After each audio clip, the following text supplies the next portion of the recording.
தேவனுடைய பரிசுத்த நாமத்திற்கு மகிமை உண்டாவதாக. இன்று நாம் தியானத்துக்கு எடுத்துக்கொள்ள இருக்கிறதான வேத வசனம் 37ஆம் சங்கீதம் 8ஆம் வசனம். கோபத்தை நெகிழ்ந்து உக்கிரகத்தை விட்டுவிடு. ஆமேன். இது ஒரு தாவீதினுடைய அனுபவ சங்கீதமே. முடிவில் கோபமானது மற்ற நபர்களை அழிக்க சொல்லுவது போல தோன்றும். ஆனால் முடிவில் அக்கோபமானது தன்னையே அழித்து விடுகிறது. இதையே யோபு என்ற பக்தன் சொல்லுவது கோபம் நிர்மூடனை கொல்லும் என்று யோபு 5ஆம் அதிகாரம் 2ஆம் வசனத்தில் வாசிக்கலாம்.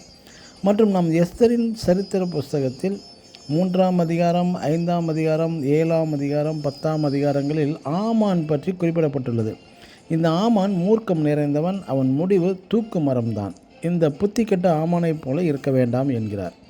யோபுவின் புஸ்தகம் 19ஆம் அதிகாரம் 29ஆம் வசனத்தில் மூர்க்கமானது பட்டயத்தினால் உண்டாகும். அது மட்டுமல்ல, சாலமோன் ஞானி கூட நீதிமொழிகள் 19ஆம் அதிகாரம் 19ஆம் வசனத்தில் கடும் கோபி ஆக்கினைக்கு உள்ளாவான் என்று குறிப்பிடுகின்றார் ஞானி.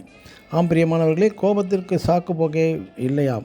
மனிதனுடைய கோபம் தேவ நீதியை நடப்பிக்க மாட்டாதே என்று யாக்கோபு 1ஆம் அதிகாரம் 20ஆம் வசனத்தில் வாசிக்கலாம். இது போன்று கோபத்தினால் உலகிலும் பரிசுத்த வேதத்திலும் சாதித்தவர்கள் ஒன்று கூட இல்லை. இன்று கோபத்தினால் மிகப்பெரிய தண்டனை பெற்றவர்களும் உண்டு.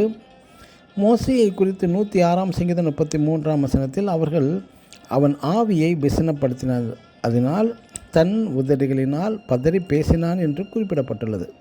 மோசே 40 ஆண்டுகள் இஸ்ரேல் ஜனங்களை வழிநடத்தியும் எகிப்தின் அடிமைத்தனத்திலிருந்து விடுதலை பெற்றும் தந்தும் கூட இச்சிறு கோபத்தினால் மோசே என்ற தேவதாசனுக்கு கானானுக்குள் நுழையும் வாய்ப்பு கிடைக்கவில்லை. மற்றும் தேவன் மோசேக்கு ஒரு அருமையான வாய்ப்பும் தந்தார். கற்பாரையிடம் பேசு என்றார்.